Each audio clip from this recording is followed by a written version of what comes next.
Hai game lover, dimanapun kalian memainkan suatu game, pasti ada game yang bikin kalian kayak serasa lagi jilat pantat beruang bro.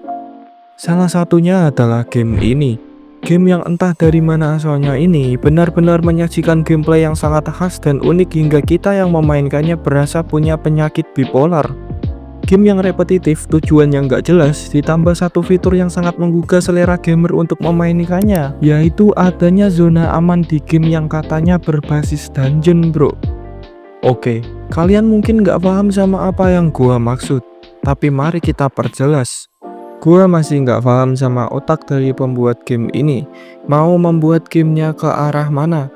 Kalau kita memandang game ini dengan sudut pandang player game RPG Dungeon Souls-like kayak Dark Souls dan lain-lain, nih game punya zona aman kayak PUBG bro. Dan gamenya nggak sesusah itu juga. Ditambah tujuan utama dari game ini yang konyol, yaitu ngelut. Ya, bener-bener cuman ngelut. Lo di game ini bisa cuman ngelut, ngambil barang, setelah itu keluar pakai portal tanpa ada mekanisme baku hantam sama sekali bro. Pinter banget yang buat game ini. Ditambah fitur zona yang seperti ide cemerlang Albert Einstein ini bikin gamenya serasa makin gaje, karena lo sebenarnya nggak perlu takut sama zonanya. Tinggal kalau zonanya menyusut, lo masuk aja ke kristal deh, kelar tuh game. Jadi bener-bener game ini tuh game yang dibuat dengan mata ketutup sambil bayangin duduk di paha ada wong. Game ini juga nggak sesuai sama apa yang diklaim di deskripsinya bro.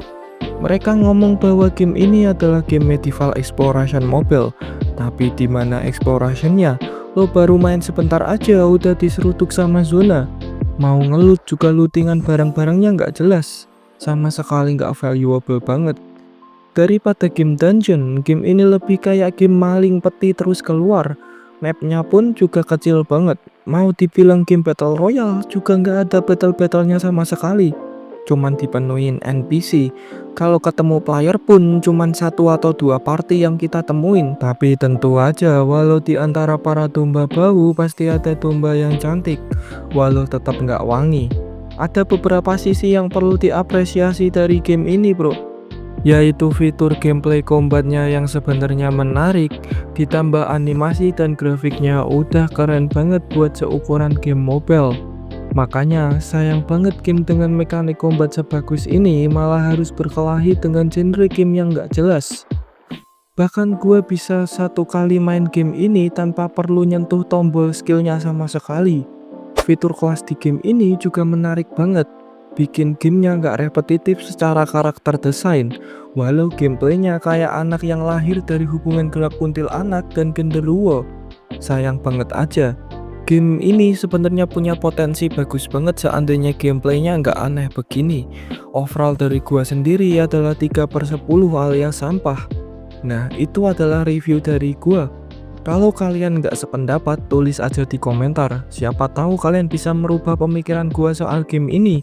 Dan jangan lupa subscribe buat ngedapetin konten-konten menarik soal review-review game mobile. Gua admin Lauvi, see you later gamers.